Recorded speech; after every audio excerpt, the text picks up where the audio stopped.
Good evening, everyone. Thank you for joining us this evening. I'm Amy Berdos, the school superintendent, and joining us this evening is Mike Stanton, the principal over at the Taylor School, Michelle McCarthy, the principal at the Burrell School, Kate Campbell, the principal at the Igo School, Jen Rosenberg, she is the nurse at the Ahern Middle School. She's also the district nurse leader.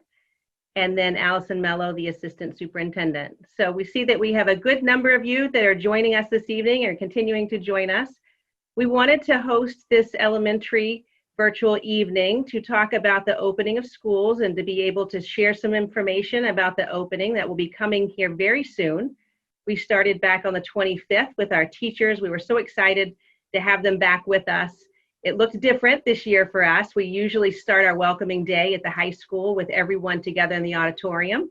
This year we started in all 5 buildings, and it was virtual for the most part, with socially distancing with teachers. But it was still great to see everyone after the summer. And we've actually seen a lot of each other this summer with planning on different committees to be prepared for what we know will be a very different school year. But we're all so excited to be able to have our students re-enter our schools where they haven't been here since March 13th. We also know that the future is really filled with a lot of uncertainty, and there's a lot of anxiety and worry from parents. We're parents as well, but we also know of all of the planning and the safety barriers and precautions that we've put in place to be able to be ready for when students return on the 14th. So we know that our students, where they've been gone for so long, they are going to be coming in with lots of needs that are going to be different from years past, and we are ready to meet their needs. We're just so excited to be able to see them, and we're really excited about next week and being able to welcome them on a couple of different days, and I know the principals will talk more about that and answer questions.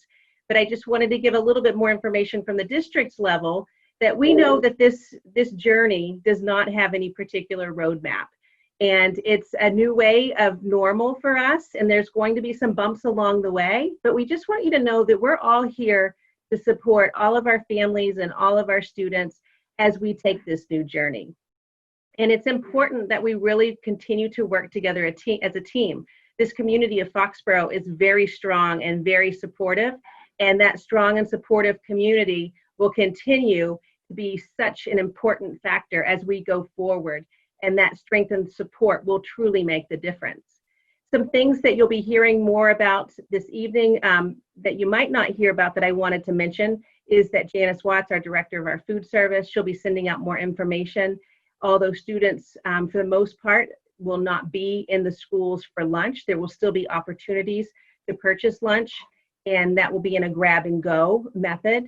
And students will be able to get that each of the days to take with them for the following day, whether they're coming in the morning session or the afternoon session. So there's a lot more to come for the lunch, the grab and go lunches, but they will be available for students. That's the main point that we wanted to make sure that everyone knew. We are going to continue to use our online payment system, myschoolbucks.com, and so we really encourage folks to use that. Cash will not be accepted at the registers, but it would be accepted in advance to be able to make the prepayment for your students' accounts. Ordering online is required for remote meals. You'll learn more about that from Janice Watts in the next week or so. And so again, that information and the procedures for what that looks like for food service will be coming in the next week. But just wanted to share that little bit now. And at this point, I'm going to turn it over to, I believe, Mr. Stanton. Oh, thank you very much. Thank you so much, everybody, for joining us. We're excited to first off have our teachers back in the building. The energy is palpable, and we have had some students who have visited on occasion to sort of get a sneak peek at the classroom when necessary, and it's so exciting to have the children coming back. So we are all thrilled. We appreciate you taking time out of your evening tonight to join us. Our goal and our intent is really to touch upon the topics that we feel may be most important to you at the elementary level. And as part of this also, we encourage you into the Q&A to submit any questions that you may have as we present. Hopefully we touch upon those, but at the end we do have built into our agenda an opportunity to address those as well. So first off, we wanted to let you know at the elementary level that every day it starts and continues with a partnership with you. We'll be asking families to complete a symptom self-checker with your student in the morning. We ask also, which is important, that we ask that all of your contact information be up to date. If a child does become ill at any point similar to the past, it's very important for us to be able to get in touch with someone. This year, each school in the district and at the elementary level, we have special waiting rooms for our students who may be exhibiting some symptoms related to COVID-19. Our nurses have had extensive training, as have all staff members, but we will be asking parents to make sure when that updated information comes in, we ask you to look that over. If you can please make sure you have some contacts that are nearby to you, ideally within a 30-minute radius that they could come to school. We also ask this year that you provide your children with a face mask covering. Please know that gaiters, bandanas, and masks with valves will not be allowed. We are asking that the face coverings fit appropriately. Please know that if your child comes to school for some reason, if they don't have one, don't worry, we have extra ones. We actually have them in the appropriate size as well, and all of our classroom teachers will have extra face masks. We want to make sure that, fully cover the mouth, the nose, and the chin, that they fit snugly, there's no gaps on the side, and that also it doesn't create any breathing difficulty for your children when they're worn. If you have not started having your children wear a mask, maybe inside, oftentimes this day and age, it's only when we're traveling out. We do recommend that you start to build up their stamina with the mask. As you know, we'll be here at school for at least 2.5 hours a day for most of our students. Other students will be staying with us longer, but it is something that slowly build up, have your child get accustomed to it. And we will be trying to, maintain the ventilation in our classrooms as best we can with the windows open and the doors. But we also will be having mask breaks. So that is something at the elementary level that these opportunities will be provided. We'll schedule them, and we're actually going to coincide it with our snack break at the same time. That we will be maintaining a minimum of 6-foot distance between the children. And the teachers, at their discretion, they could have the mask breaks outside, or it will just be during that time in the classroom. We also want you to know that your child can ask for a mask break at any point in time. We encourage that. We realize the piece of it.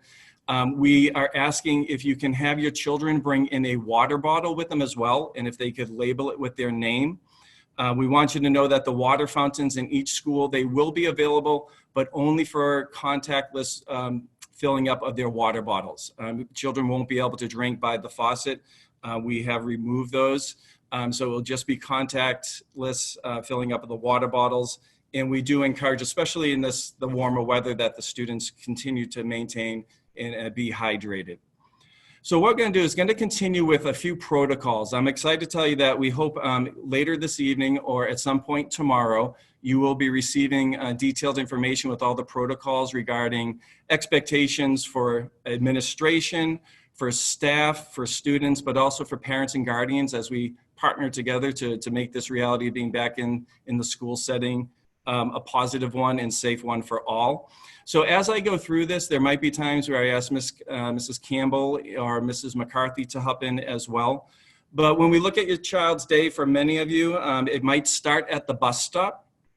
So we're going to ask that when your children are at the bus stop, that you remain with them, that you make sure there's a face covering, that you supervise your children, and that we're asking that you help the children maintain physical distancing.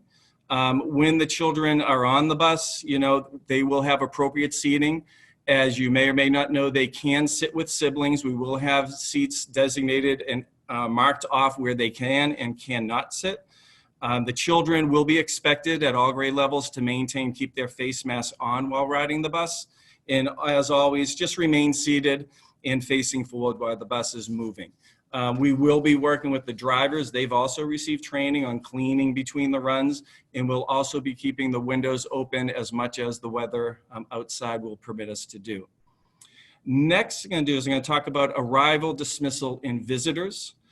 Each school will have, based on our unique footprint and needs, a little bit different approach to arrival and dismissal. So I'll start out talking about the Taylor Elementary School, and then I'll turn it over to Mrs. Campbell for the IGO. So for Taylor School, please know when you face the school, what we will be doing is we will have multiple entry points for the students. What that means is all the way to the far left, our kindergarten teachers and assistants, they will greet the students and they will enter that door. The next door will be for all of our first grade students to enter.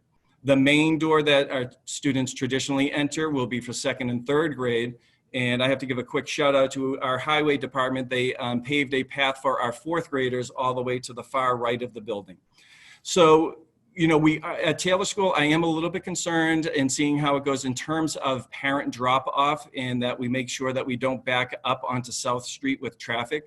The Foxborough Police Department, as always, they're wonderful partners and they'll be assisting us with this. But we will have the same traffic flow and patterns as students arrive. You'll pull up if you are dropping off your child in the first driveway entrance. I ask that you have your child, ready to depart on the correct side, which would be the passenger side, the back door, after they unbuckle their seatbelt. And then all classroom teachers will be in their rooms accepting students. Everybody else, every other adult in this building who is ready and able to, without supervision duties, will be outside assisting with the arrival of students, and some will also be placed in the hallways at strategic points. As bus students arrive and they pull up, what we'll be doing is we'll be having students depart the bus by grade level. We'll start with our kindergartners, and as always, we're going to have our kindergartners sitting up front, then it goes to first grade, second grade, and then fourth grade. This year across all three schools, we will not have any charter school students as they are fully remote. But as I mentioned earlier, there may be siblings sitting with a younger or older child in your family. And as the students depart, we'll do one bus at a time. The part that I'm confident about is that with the size of this school and with only half of our students arriving, that this traffic flow of arrival will work well. But I do ask that parents understand that it may be changing based on what the reality is, and I'll be asking for your support. At dismissal, very quickly, just so you know, we will have our before and after care students. At the end of the day, those students will be dismissed first to the aftercare. I should have shared the before care students will be dismissed from their location inside the building in the morning. And then the classroom teachers, and once again, every available staff person will be assisting with dismissal. In our hallways and throughout our schools, all three schools, we have 6 foot markers. Every 6 feet, there's a marker and there's arrows for traffic flow. So we will have supporting the students as they enter and exit the building. And for dismissal, we will have the same location for Taylor School parents. We're going to ask that you maintain social distancing if you are picking up your child, and that we will, have them come out to you. And bus students, we will continue just to bring them out one bus, one class at a time, and have them enter the bus. I will tell you that this may take longer, especially the first couple of weeks. We're going to go slow. We're going to do it safely and correctly. So if it does take you a little bit of time, as you know, the estimated bus stop times are published in the paper, and you are aware of those. On the second day of school, a lot of times we can tell you the buses are late because a lot of people are taking pictures. So if you can take those photos early on and we can keep it moving for those that are getting picked up at the end of the ride, we would appreciate that as well. So I will turn it over to Mrs. Campbell in the IGO school. Hi, everyone. I'd like to start off by saying thank you so much to the IGO families who have given me such a warm welcome. And I can't be any prouder or feel any luckier to be part of this Foxborough team. It is a great team that has been working super hard. I do want all families to know that much of what Mr. Stanton just said about some of the regulations for arrival and dismissal at the Taylor School will also be consistent here at our IGO school. So we do know that roads would get backed up quickly if we aren't able to continue to move the flow for drop-offs. So we will be having in the middle, same as in the past, that middle aisle will have staff there. We will have dots on the path Once you drop off your child, we will have students move onto the dots with staff. They will then be led, the walkers will be led into 3 different choices. If you are in first grade or second grade on the first floor, you will be going into the center regular front entrance. We will have our first graders go to the left. We will have our second graders on the first floor go to the right. Our third and fourth graders will go around the side of the building by the playground, and they will be going indoor too. We spent a lot of time today, as we have a couple of sayings that we've already put in place here at the IGO. The first one is, we've got this. And the second one is, IGO together.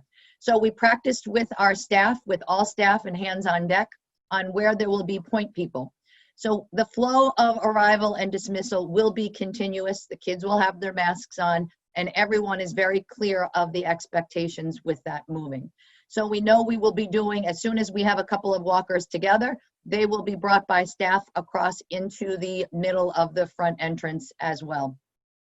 As soon as buses pull up, what we will do, similar to what Mr. Stanton said, our kindergartners will stop at where the kindergarten playground is. The bus will stop there. Our kindergarten staff will be taking our kindergartners off the bus. Then that bus moves forward to the main entrance, and we will unload fourth grade. Third and fourth grade will go to the side door. This is all led by staff.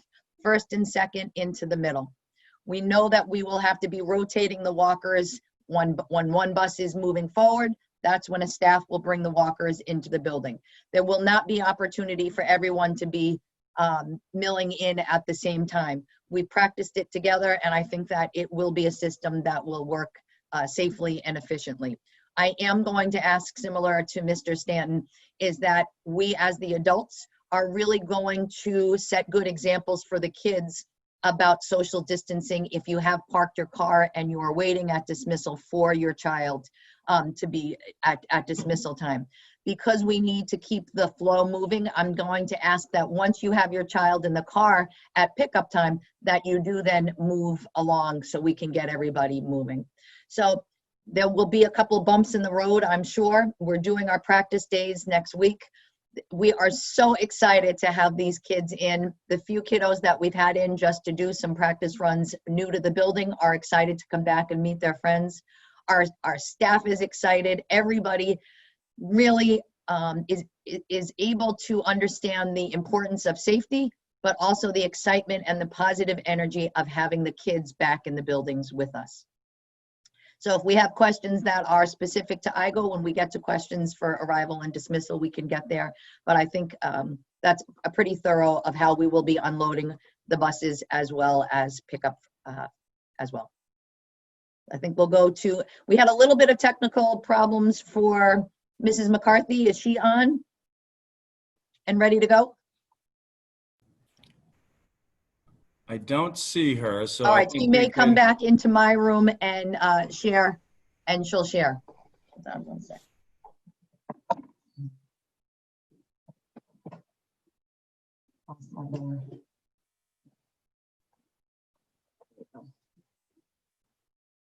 All right, it's a good thing I did this at IGO today, so because my computer's not working. So hello, everyone. I am going to echo what the others have said, that we are extremely excited to be back and getting ready to welcome the children back to school. I know that some of them have been milling about on the playgrounds with riding their bikes around and seem as eager as we are to get back into the building. So we're looking forward to it. Again, as Mrs. Campbell said, some of the things that Mrs. Campbell and Mr. Stanton said are similar at the Borough. We also have the visual dots on the floor so that children can visually see that 6-foot distance.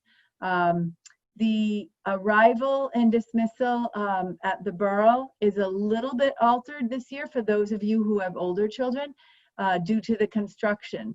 So we are not able to have multiple entrances or exits. So instead we have the main door which is now down by the new gym area. But what we have done is many staff, I think there was 15 of us out there the other day, and just situated them, positioned them along the entire route so that we can make sure that students are safely entering and exiting the building, maintaining that social distancing, and also getting to where they need to be. The buses, as already stated, we are exiting one bus at a time.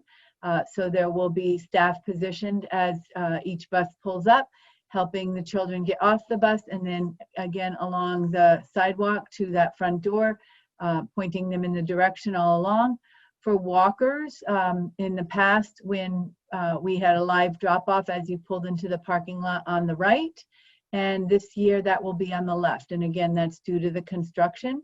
So we have a walkway for walkers, again, having staff positioned all along that to assist them, as well as we have 2 crossing guards, one that will help as the parents who are dropping off enter the parking lot and pointing them in the right direction, and then one at the other end helping parents as they stop and let their child out. We ask that if you do want to park and walk your child up, which in kindergarten, in the beginning, that might be something that you want to do, that is fine. Again, keeping our masks on and socially distanced, and walking them up to the sidewalk, but then saying goodbye there and allowing them to join the group entering into the building. So again, I know especially for kindergarten in the beginning, just having them do the live drop off in the beginning might be difficult, but once they feel comfortable, please, allow them to do that. I think that's it, because I think Mrs. Campbell and Mr. Stanton covered a lot of it, so. And I would add that on our websites, we have posted this school year's handbook, and it has detailed information about parking. I did see a comment for Taylor School as far as exactly where you do park. So that is, once again, at dismissal time, in that first loop and up against the side on the left-hand side, and taking into account the buses. So there is information. We will be following up also in the email writing, some of the details that we have here as well. We know we don't have all of our families with us tonight, so we will put our arrival and dismissal in writing for you. Just continue with some of the protocols in the classrooms. Please know that we have all the desks appropriately distanced down here at the elementary. I think our largest AM or PM cohort will be about 10 students or so. Some are down to about 8.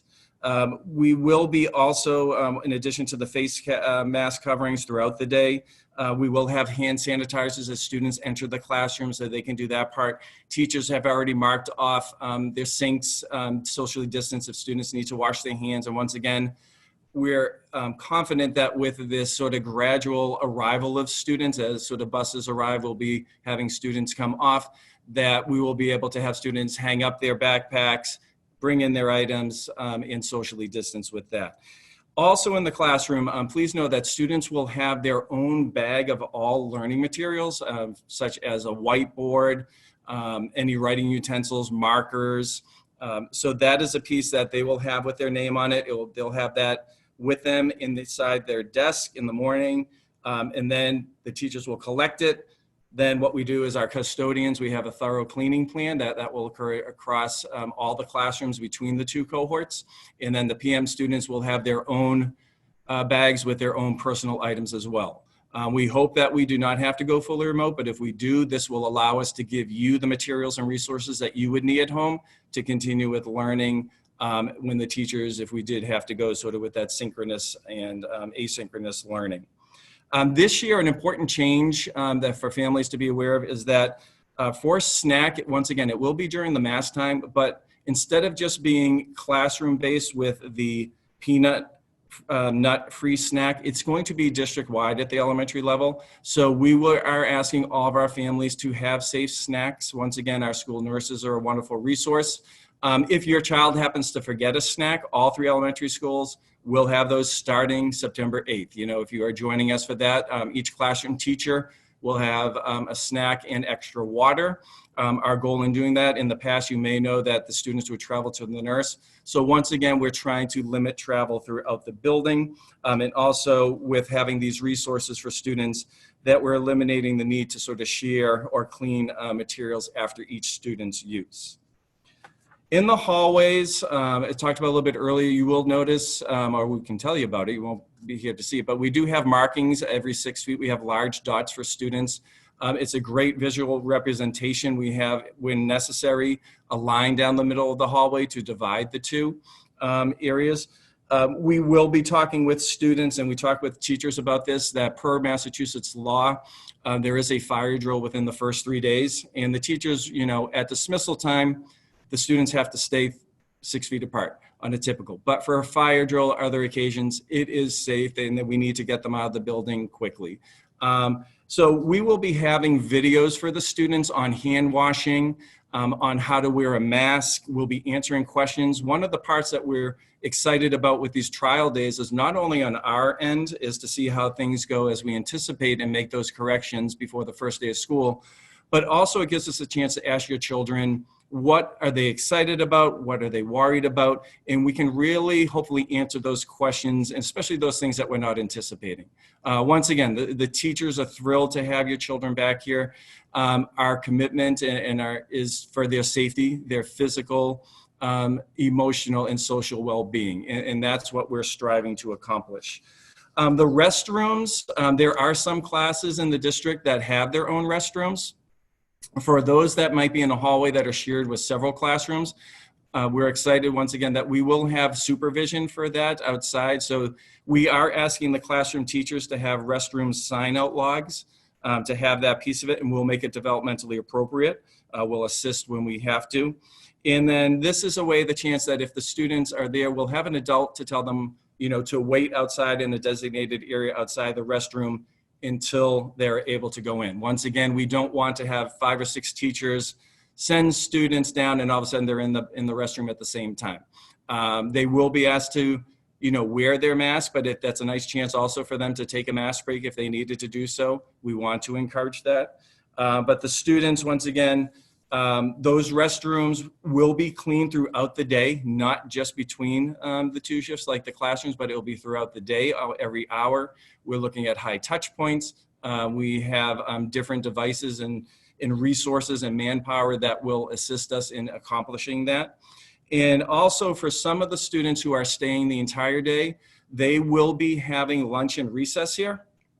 So that once again will be building specific as a time, but as the students are dismissed at 11:15.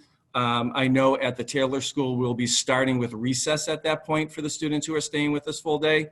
Then they will come into the cafeteria and they will have their lunch. They can bring a lunch, or once again, they will have lunch served to them. And Dr. Burdos at the very beginning did mention the breakfast program and the lunch program. Janice Watts, our food services director, will be sending some clarification about that. But once again, that will be offered to all students, all children, regardless need. They have the opportunity to have a breakfast, snack, and lunch if they're staying with us full day. Mrs. Campbell and Mr. McCarthy, anything regarding the lunch or recess at your respective schools? For any teachers on with us, I want you to know that the sign out for the bathrooms, that will not be typical sign out in your classroom where the kids would be all signing out together. So we've drilled it down specifically to know that it would probably be the teacher who is just writing on the board, and we would have that. But it will be the monitors also, the adults that would be writing down. So all of those types of things, we've really tried to walk through what a typical day could be and eliminate all of those opportunities for community materials.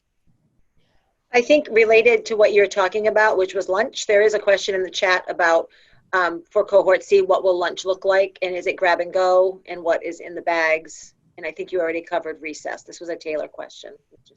Yeah, so once again, the students could bring a lunch with them. It is a grab and go lunch, you know, having that piece of it. At Taylor School, just due to the numbers, we are fortunate enough where every child will have their own table. We're able to space them out. They will be able to talk and enjoy each other. It's not a large number of students. but they will have that opportunity to purchase a lunch, a school lunch. I do know that our food services and Dr. Mello, Dr. Burdos, you can correct me if I'm wrong, but I do know they're still looking at the menus and still looking to see what are the best options. And, you know, they have their requirements that they have to meet. But with this grab and go, it will look different than past years when it was oftentimes a hot lunch. That's correct. And there'll be prepackaged meals in a different way. So the lunch options will look different than the past, and they will be prepackaged in different varieties. But again, it will be where it's safe for students to have and everyone socially distanced within the cafeteria as well. At the IGO, we will be having desks, not tables. We have a little bit of a bigger school, so there'll be a few more kiddos here, but they will still be 6 feet. They'll still be able to talk to one another, but we will be sitting at individual desks versus tables.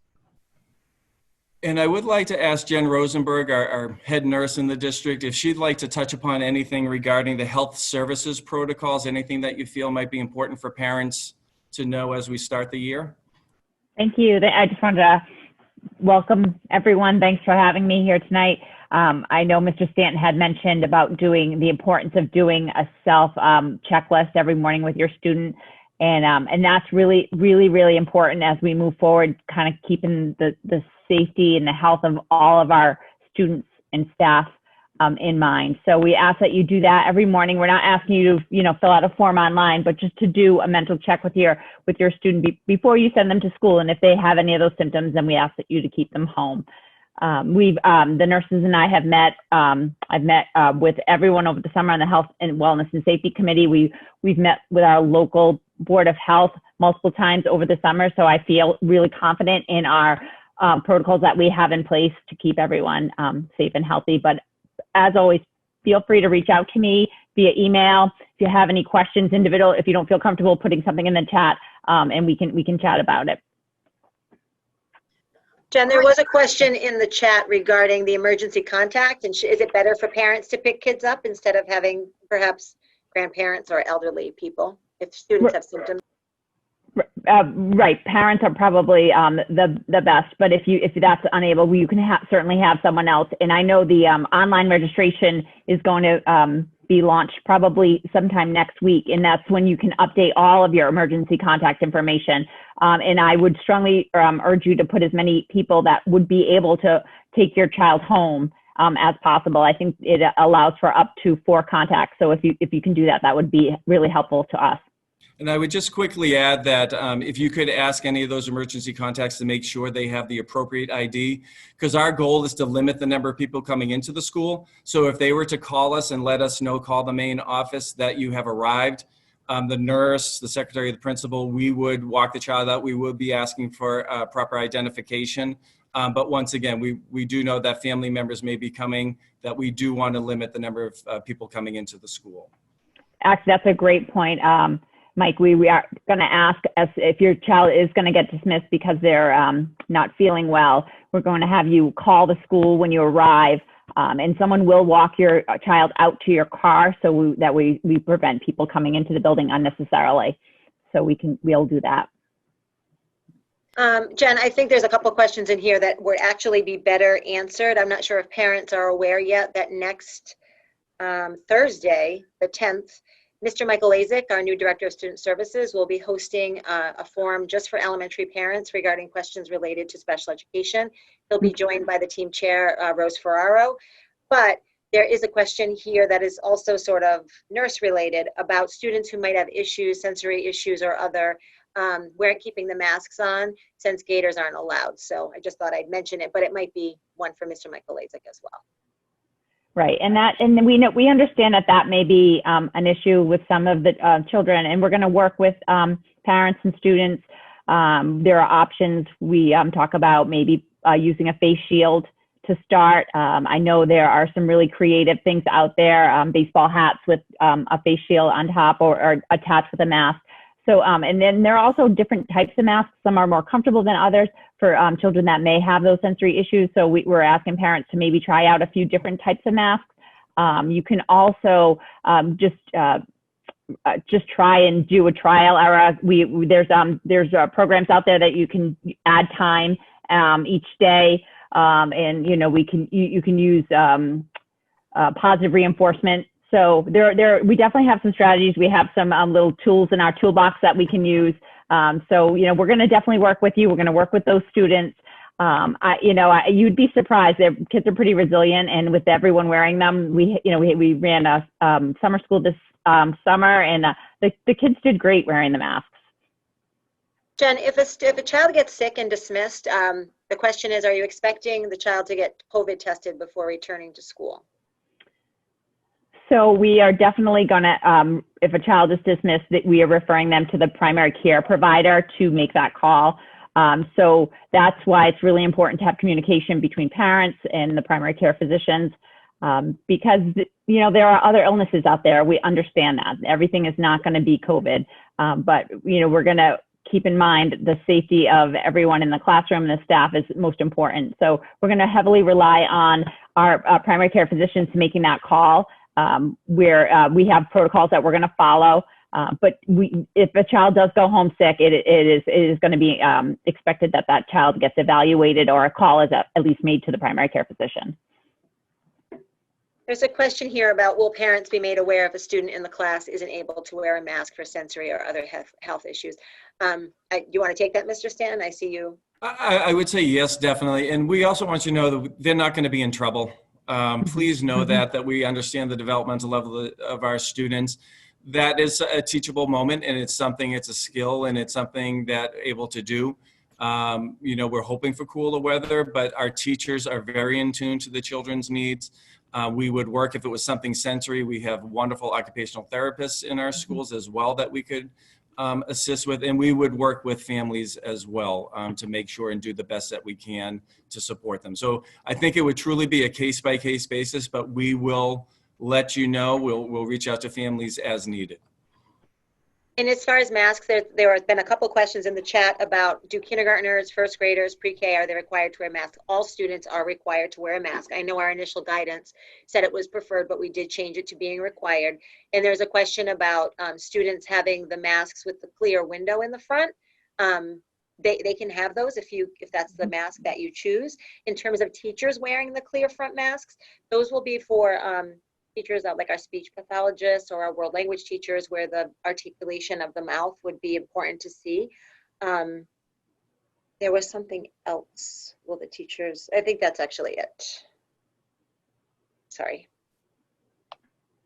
All right, I think we're going to take a minute. We thought it was important to review so everybody understands the cohorts. So I know different districts do different things, but we had a lot of time and investment and really consideration as we decided how we were going to do the elementary cohorts. So cohort A comes in at 8:45, and they're going to have their literacy block. First they start with their morning meeting, their literacy block. We have a built-in mask break. There'll be a math block, and then there will be dismissal home. That is, cohort A is here in person. While cohort A is here in person with us, cohort B is starting their day remotely. Now, morning meeting will be able to be from both cohorts. Cohort B will be home, and they're going to start their learning there. There will be assignments that will be sent for asynchronous learning, but they're also going to have their opportunity for synchronous specials while they're home. At during 11:15 and 12:30, that's when our kiddos, everybody is home, either getting home or coming back to school, and during that block is when the building cleaning occurs. So there will be a very regimented schedule of the building cleaning that goes on during cohort A and cohort B.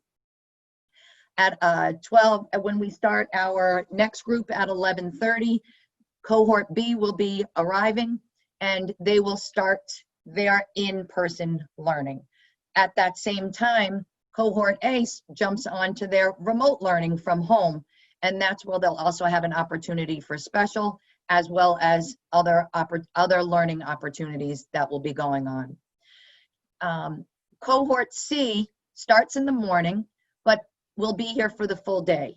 So we also want people to know that how that happens is due to their needs. If they needed they could have up to 5 full days, depending on their level of need. Due to their special needs, special education needs, or their related services, or their L services, they would be receiving that in the afternoon. We also have Cohort D. So Cohort D is our remote learners, and you could be on Greenfield, either synchronous or asynchronous or TECA. But we also want to be very clear, because of how important it is, that Cohort D still remain part of our Foxborough family, as well as our Igo, Burrell, and Taylor families. Cohort D has the opportunity to participate in morning meeting with their classmates. They have the opportunity for a live special for their synchronous when they're in the afternoon. They also have the opportunity, being part of Cohort D, to have the sharing of Freckle, which is that's a learning platform that will be available for reading, math, as well as science. If a child qualified for Lexia and needed that platform for support, that would also occur. We also have, for Cohort D, weekly check-ins. So I know here at the IGO, we will have the school psychologist or the school adjustment guidance counselor, or myself will be calling and doing weekly check-ins. At the Taylor and the Burrell, it will probably be the guidance counselor or the adjustment counselor that will be checking in. Our numbers are a little bit bigger here, so we're doing some dividing and conquering. So I want you to know that really the determination for which cohort you fell into, there were a lot of factors that we took into consideration, and we really tried to do right by everyone. We understand that it may not have been the time that worked best, but we're really trying to be fair and equitable, as also understanding to everyone as we assign cohorts. Any questions in there, Dr. Mello, about cohorts? There's a few. I think you answered them about how they were set up and trying to balance them. And I would probably say just quickly, I think the one question that I think the three principals received often was the alphabet, having that, and that was the secondary level. So I think that was the difference here. We did not do that. We really worked hard to create balanced classes, and we looked at the number of students in a class, and those classes were put together in the spring by the teachers. And then we had to balance boy, girls. We looked at special ed services, L services, and then we also had our teachers look at even a second and third time those cohort groupings to make sure they were as balanced as possible. So it was different. I think that was a question I personally received a lot. Parents felt that it was the alphabet A through L and M through Z, but that was the secondary level. We really remember our goal was to keep the numbers in the class low. So in order to do that, we really had many factors that we needed to take into account. All right. Should we move on to kindergarten screening or anything else about cohort development? I think we're good to move on. Okay. Mrs. McCarthy is going to slide over.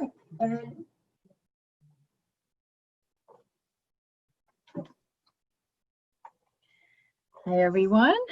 So first of all, before I start with the kindergarten screening, I did see a question before my computer died in the chat about the students with the construction finding their rooms.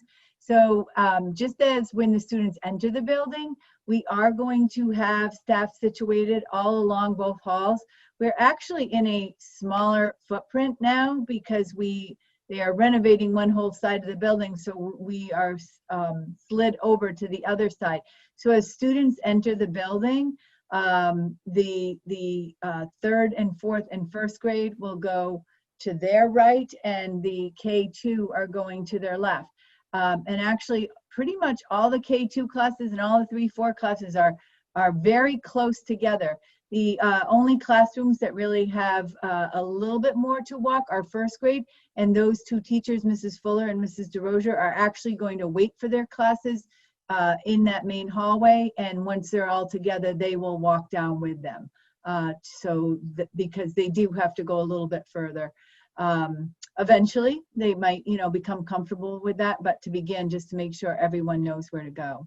And Mrs. McCarthy, what time should parents be bringing their kids to the Burrell? That is in the chat. You may have already said it, but if you could just repeat it. I think 8:40 is a good time for drop-offs too, because remember that buses, we will start unloading them as they come in. So 8:40 would probably be a good time to allow some of the buses to get up before. That's probably similar at Taylor and Igo as well, so. And then the pickup times? In the afternoon, it ends at 11:15. So as Mr. Stanton said, we will dismiss our extended day students and our walkers first.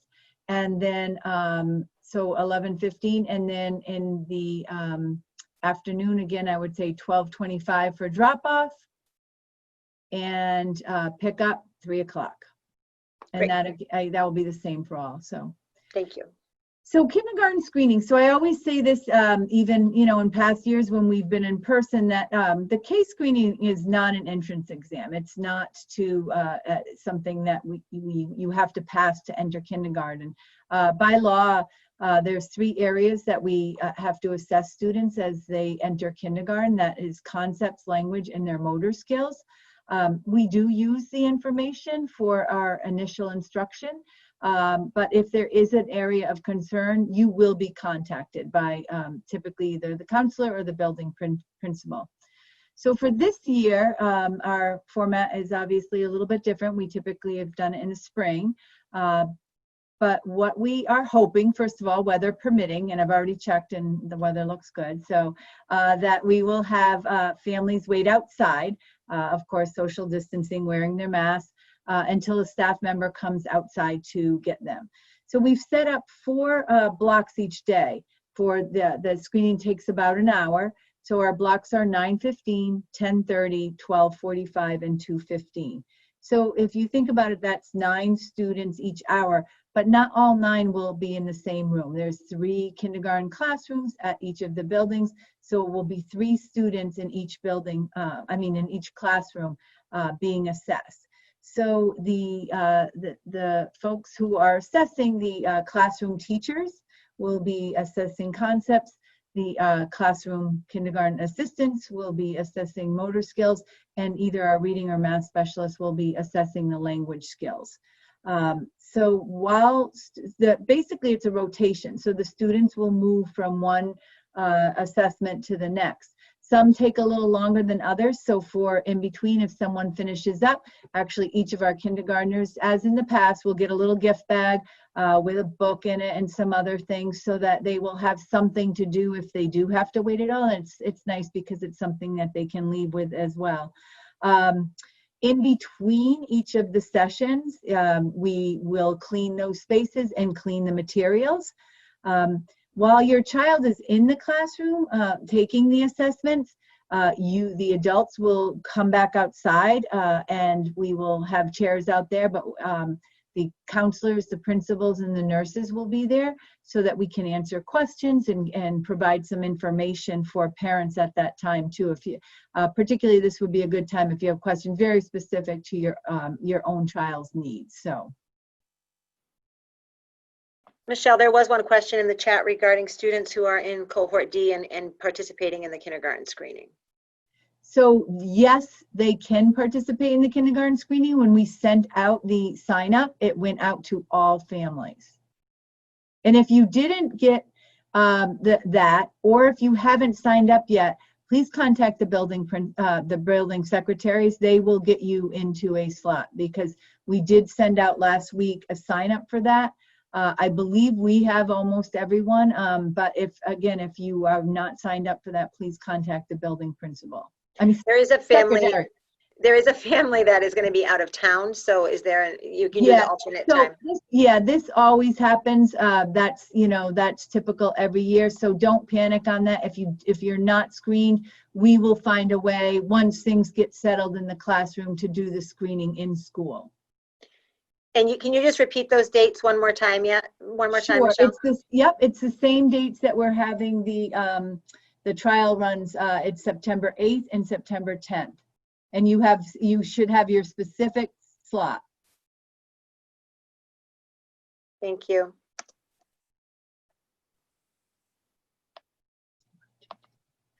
Okay, there was a question here about Burrell. So do you want me to just ask it now since you're in the seat, Michelle? Yeah. It's not specifically about buses or cohorts or kindergarten. I'm wondering which grades are in the new gym.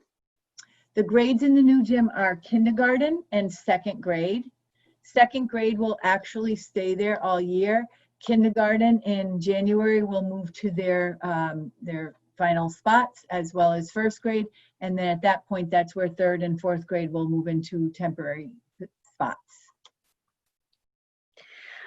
I do see one more question regarding the cohort question was not answered. Why was it not divided like middle schoolers?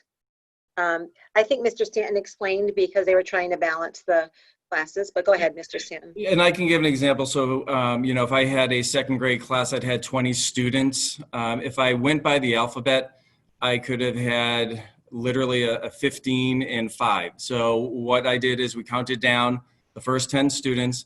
Then what we did is looked at the boy-girl ratio, made adjustments with that. We also had to coordinate special education services.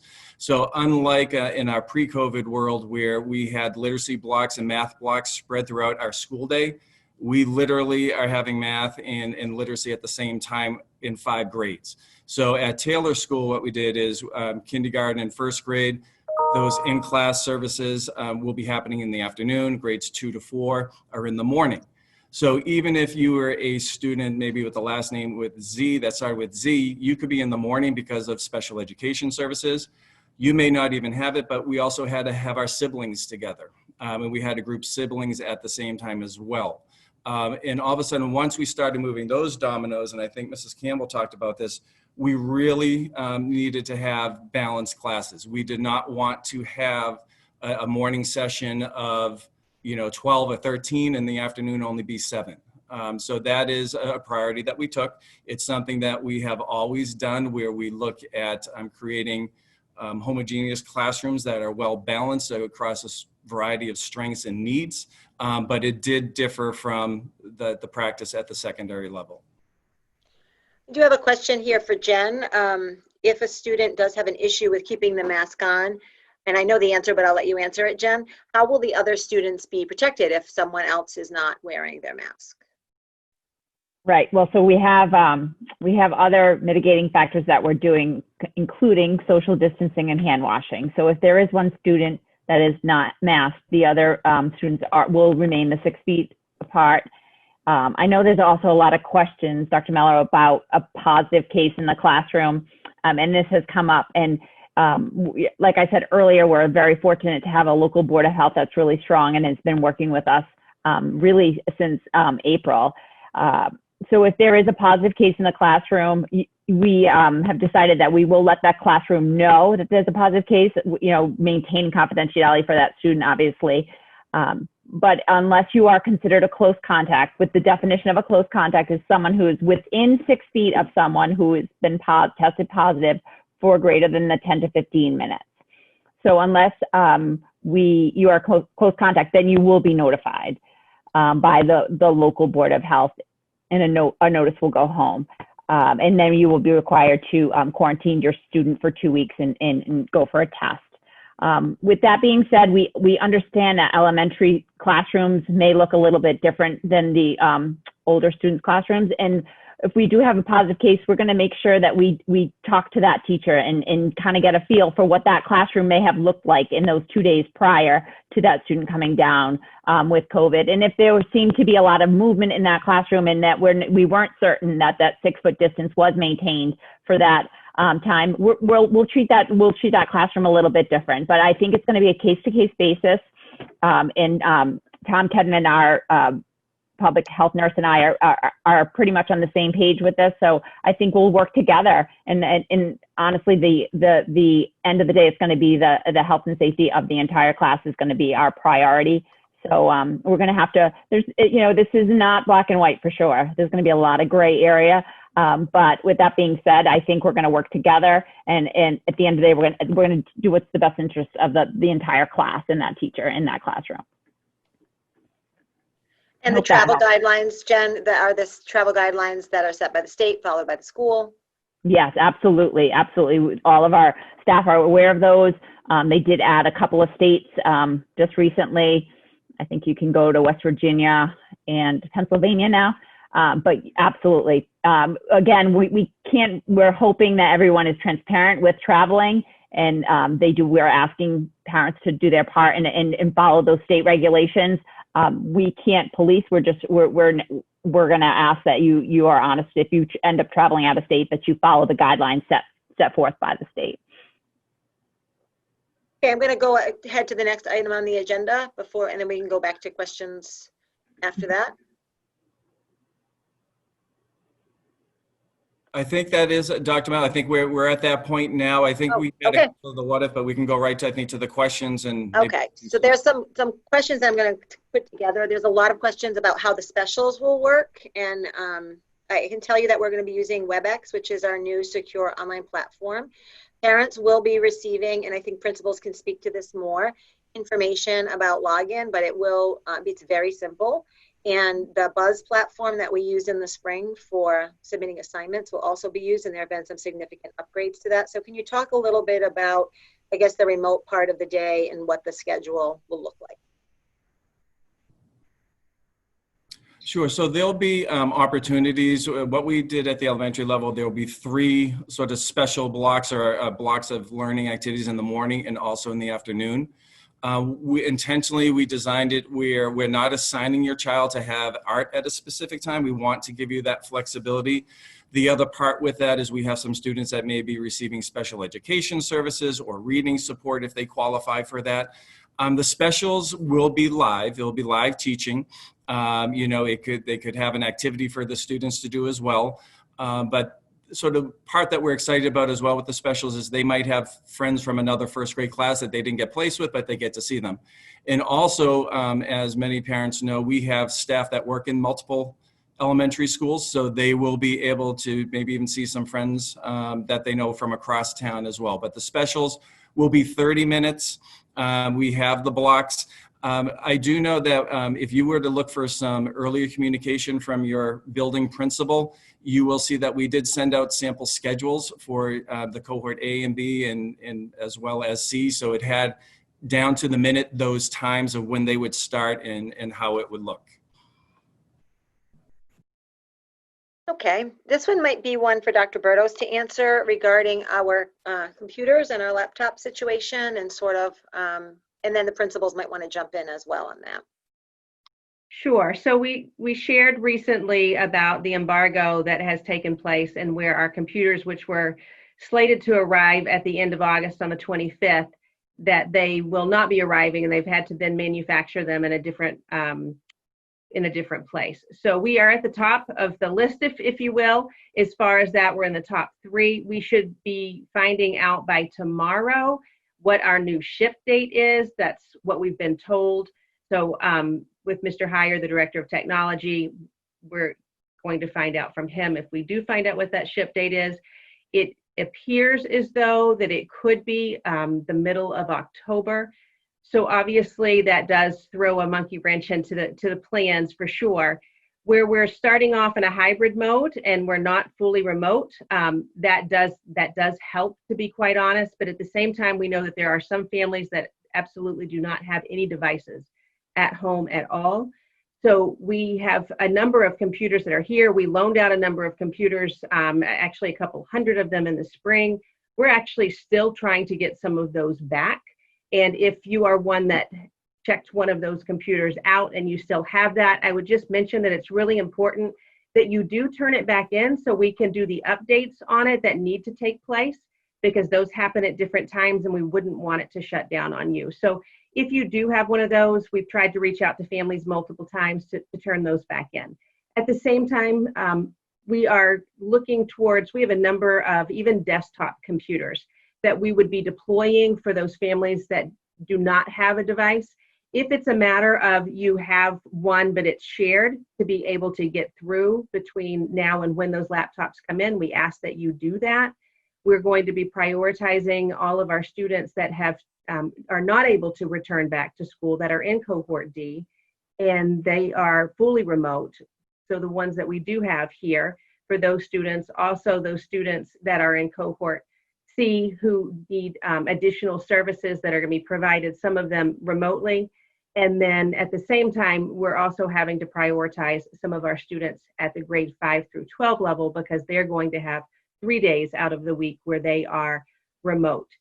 So it is a challenge. It absolutely is. There's no other way to state it. We're going to have to also keep computers in the classrooms because we need to be able to train our students in WebEx and in the different platforms so they know how to use those when they're not in school.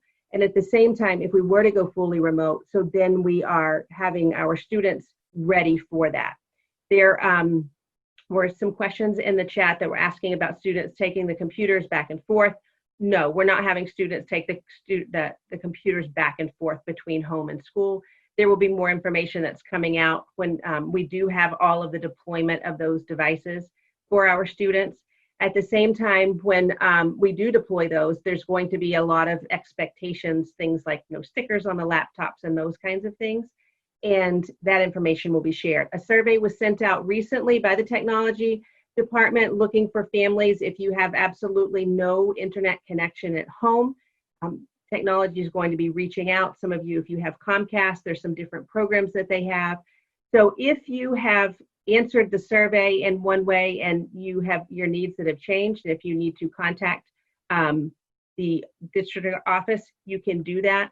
But at the same time, we are going to ask parents to be flexible and to understand that this is completely out of our control. We're not the only district. This has happened across the Commonwealth as far as districts that have ordered laptops, and that we will have to prioritize and not be able to have one for every single student as we begin the year.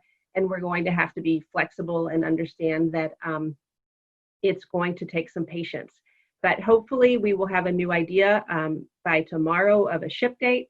And we're looking forward to that being not that much later in October. Dr. Berdos, there is one question. I know we've talked about this at length. We understand there's going to be situations where we have an elementary, potentially a middle school student and a high school student in the same household. So there are some mitigating factors that we are putting into practice when we'll be sharing some information about that. As far as with the devices, yeah. Because if they have to be on at the same time, we are aware of that. So we're talking with the, for example, on a Wednesday, and this is more for secondary, but the schedule, it would mimic each other. So if we had to flip-flop that, we are talking about strategies for that, and possibly be having the opportunity to share devices that we have with families who are in that situation.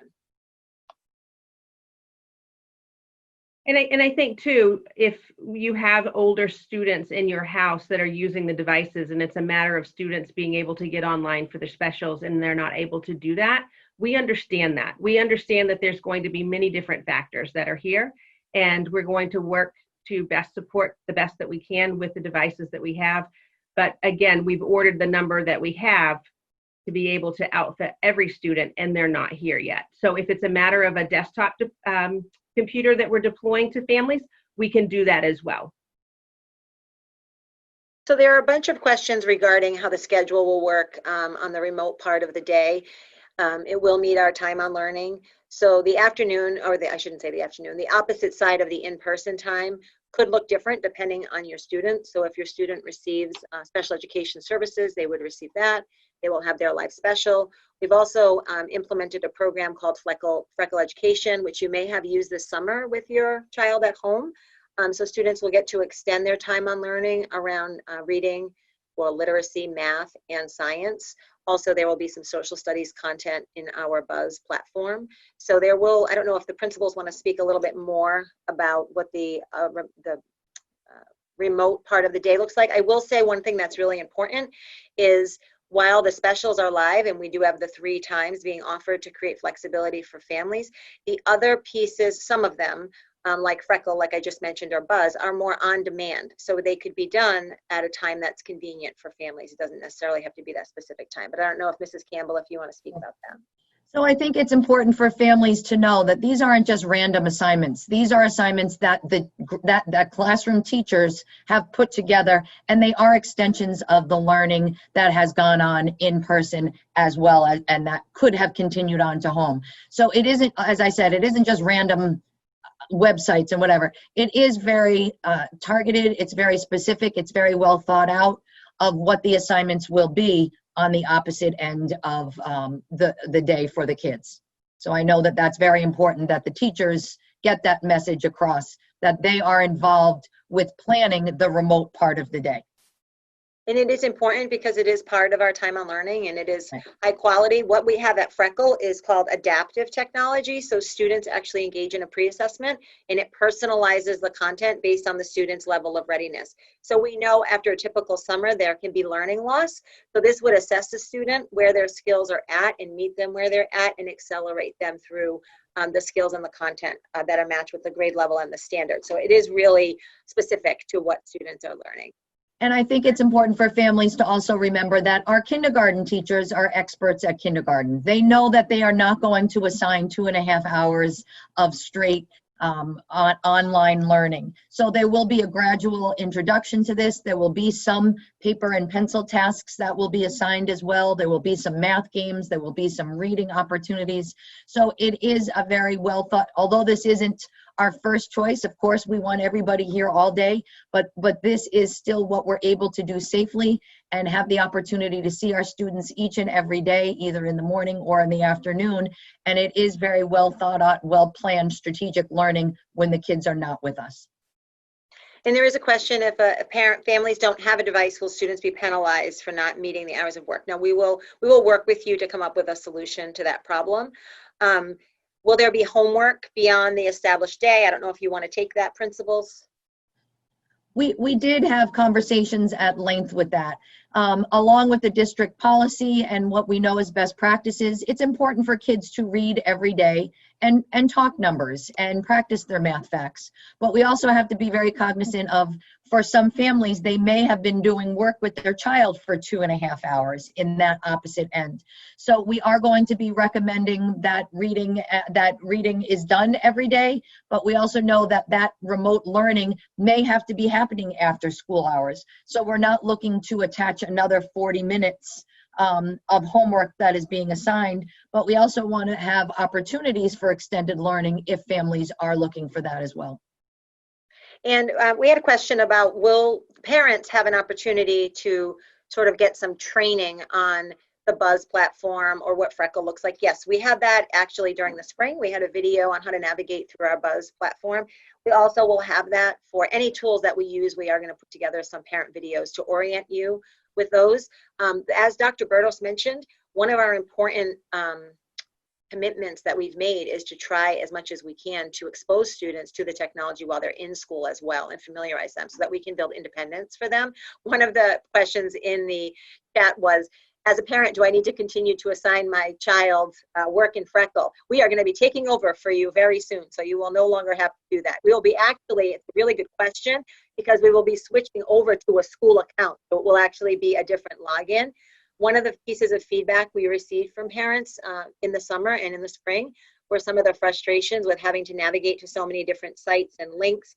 We are instituting a single sign-on software called Clever.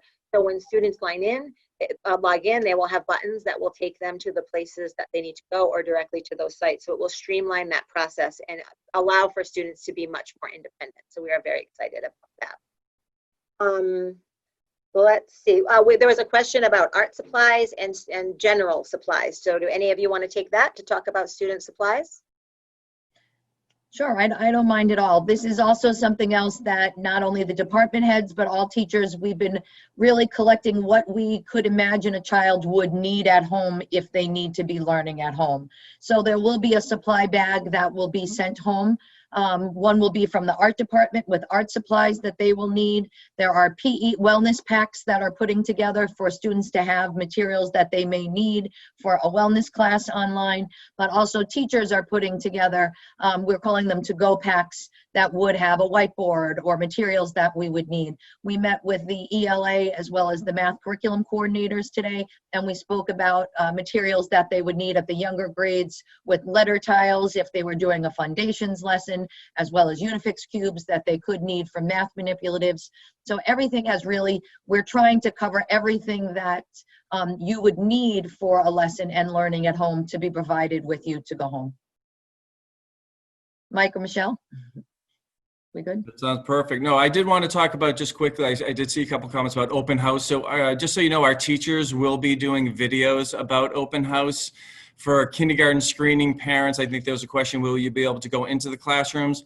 No, but you'll be able to, walk by and see them. We're going to try to give you a quick tour. We hope that you understand it, but those kindergarten teachers will have a video and showing the classroom and sharing expectations, a little bit about themselves.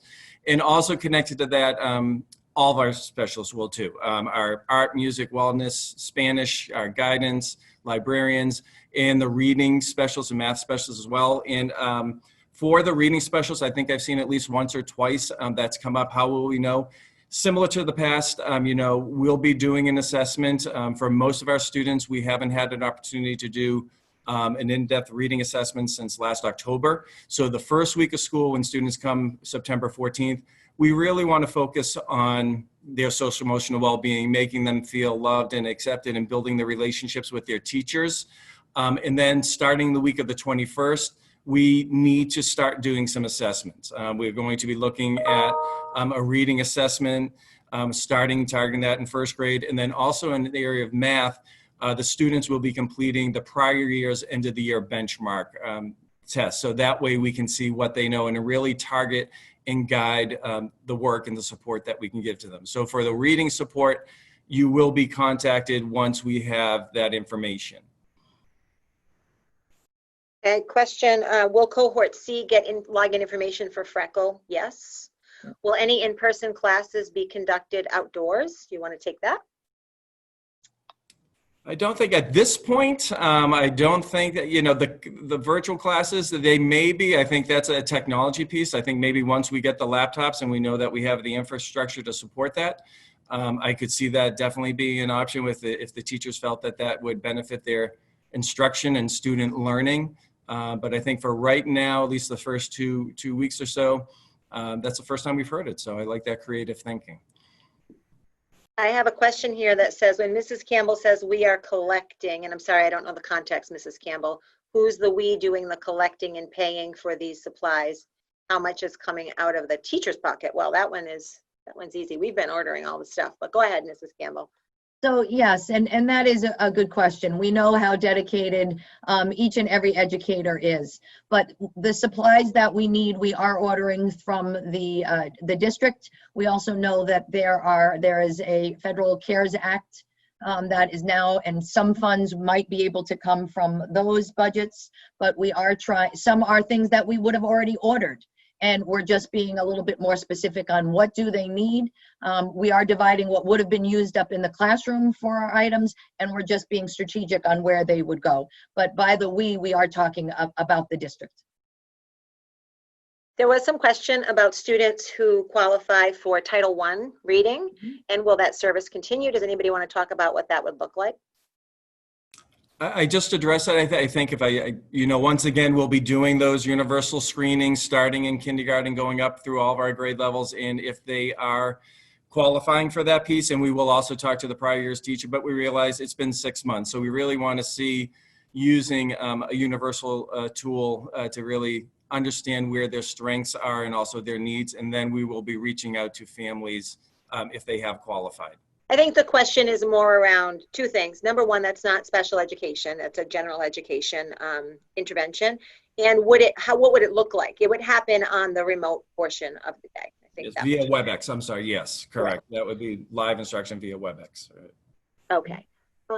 There are a couple questions about aftercare. I don't know if you want to talk about this, Dr. Burdos. How can people sign up? I think that actually had gone out already, but you can take that. Yes, that had gone out already for people that have already registered. If you have questions on that, you could contact Nancy Martin. She's the director of before and after care. The number of, it was the students that had already registered, but I would also, again, just reach out to her with specific questions. There were a couple of questions in there that had to do with if a student was staying for before care and then their class, or if they're there for later in the day because they're cohort C and they didn't have a device. I believe the learning labs for those students that are staying for the full day, they're going to be in some of the computer labs. So as far as having a device in school, that's not going to be an issue with those students. And then the other questions, there were a number of questions there I wanted to touch upon on transportation. So they were actually finalizing the bus runs today. And as you can imagine, when you have the restrictions that we do for transportation with a third of the capacity for buses, that has made it very challenging to do those bus runs. So the bus runs are going to look different, and with the cohorts and looking to see who are on those runs, and then with some parents who have said that they were not going to have their student ride the bus, I would suggest or ask you that if you know that you're not going to have your child riding the bus, they've ridden the bus in the past, but you're going to be driving your child to school, please reach out to transportation and let them know that, because we've actually been calling some of the, not that it's going to matter so much for you at the elementary level, but even juniors and seniors, because it's really tricky when we are not going out. There was a question in there at the 2-mile mark. If we had everyone back in full person, we would have had to move that mile marker to the 2-mile mark. We are not moving that at this point. If you've ridden the bus in the past, if you're eligible for the bus, then we are routing students to continue to ride the bus. But at the same time, those routes are going to look different based on the capacity of the bus, because you're talking about like 26 students on a bus. So I know the transportation, they've been in there daily and for many hours trying to work those out and with any of the changes that have taken place. So again, I believe they were finalizing that today, and we'll get that information out to you just as soon as possible. But if your plans have changed as far as your child riding the bus, please do give transportation a call. They've been making calls to many families, and quite honestly, they haven't gotten responses back from some of the families they've called. So it would be really helpful for them to know if you've changed your mind.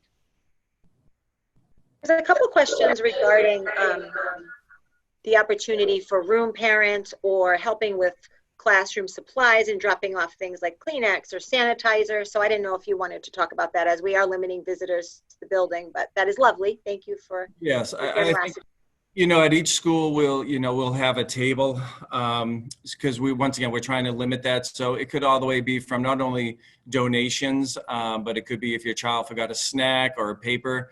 Instead of coming into the building, you can just call ahead or buzz and just let the secretary know, and we'll have a table outside or in the foyer that you can leave that. We purchase all of the necessary supplies and materials. I do know that teachers do have wish lists. I will tell you that as school districts, we're mandated to purchase items off specific vendors that go through the bidding process.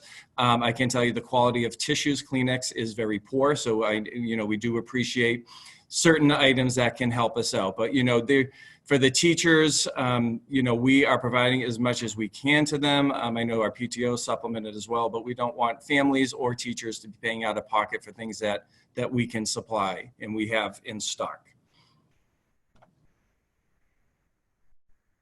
Okay, Mr. Stanton, hold on one second. So school supplies, we will go home. That will be clear. Let's see. What will before care and after care look like? I don't know if that's a question Dr. Berdos wants to answer. Before and after care, it's going to be socially distanced. So the number of spaces in schools and where students enter and where they're with their group leader, those spaces are going to be more than one space to be able to socially distance students. If there are specific questions, again, I would reach out to Nancy Martin because she would be able to best answer those. I can put her email in the chat. There's a question here that says, when the remote learning started is on September 14th. Will the remote learning start on September 14th or is it another day? I think that's what that says. Yes, it will start. So our students that are in the B cohort will have activities. We have the email addresses. We'll send that out. They'll be invited to join a special and how they have other activities. I know our teachers, classroom teachers, are eager to share some activities that might just be get to know you. Once again, that first week, focusing on the social emotional part and building the relationships and getting to know your children as individuals and also your families, but also weaving in some academic opportunities that our reading and math specialists have helped out with. I do want to just clarify, because Dr. Malley, I did see a couple of times people were confused, and I apologize for using some jargon here. Title I, that's just our reading support. We call it Title I because it's a federal funded, that's where we get our funds from. So I apologize for using some of that jargon. That's just our reading specialists at our schools. If students are deemed eligible to receive reading support, that's sort of the in-house language that we use for that. So that just means the reading support. Thank you. So I think I understand, and I'm just looking at the time here. I know we're a little bit over our time, that you will be sharing a schedule, principals, so that parents can see sort of what the day looks like. We will be sharing login information with students so they understand how to access their remote learning, and teachers will be modeling that for them. The bus schedule is hopefully coming out. They're working on the finishing touches, I heard. The morning meeting will be available to all cohorts and all students so that we can bring our students together. It is optional, and it's the idea that we'll bring the whole class together. So the way that it will work is that students who are joining remotely, they will be up on the big screen whiteboard, and they will see the teacher. That's who they will see. They will not be seeing the whole classroom, but they will be seeing the teacher. And it will give everyone an opportunity to hear what's happening in the class and get a feel as a class community. So I think that about sums up the questions about that piece. There was one other question that I wanted to address, and that's the question of when will we pivot, whether we're going back to full in-person instruction, or what would it take if we had to make the decision to go fully remote. So first of all, I will say, to be fully in person, it's when it's safe to do so. And that decision's based on data. We know that our prevalence level in Foxborough is really low. And when we look at the color charts with those metrics, it's coming from DPH, and that's kind of our North Star when we look at that. But at the same time, we need to look at a number of weeks worth of data. You can't just flip-flop, if you will, back and forth and to say these 2 weeks, we're in the yellow, or we're in the green or white, or we're in the red, and we're going to have to pivot to fully remote learning. So there's a number of factors that come into making those decisions. It will also be that it's based on our state and local authorities. And when, again, the most important part, it's when it's safe to do so. If we find from the state level that we're mandated to have a closure for some reason based on COVID-19, and we have to pivot to remote learning, that's also going to be able to have our hybrid learning, and the remote piece that we have as part of hybrid will help us better shift into that model if we have to. But again, it's not going to be a decision that's going to be made quickly. We have to look at least 3 weeks of data to look for trends and what's happening in Foxborough, and then again, what's happening over time. So multiple data points will be used, but the most important part, it's going to be in concert with state and local authorities, and when it is safe to do so if we were to be back fully in person. So as a reminder, Mr. Michael Lazik, our Director of Student Services, will be hosting the parent in question and answer session around issues related to special education and English language learners next Thursday at 6:30. So watch for login information for that. Some of the questions that you have related to Cohort C will be answered in that session, I'm sure. I don't know if the principals or Jen or anyone else has anything that they want to add.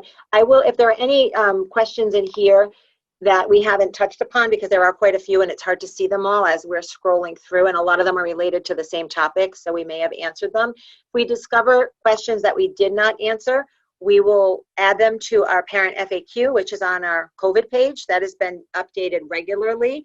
As you know, the world we are living in, information is changing frequently.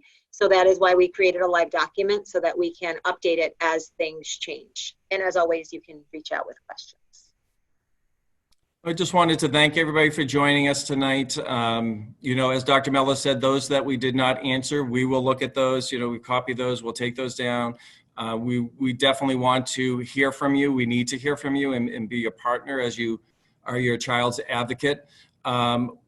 We are so excited to have your children back with us, and that includes everybody, even the students that may not be physically with us. You're still part of the Taylor family, the IGO and the Borough, and obviously the Foxborough Public Schools. This year, You know, we have great expectations for it. We know it's going to be bumpy, but we're so excited once again to have your children with us. And thank you for trusting them to be with us once again. Thank you. Thanks, everyone. Good night. Thank you. Good night. Thank you. Stay well. And thank you, Foxborough Cable Access, for hosting this for us this evening.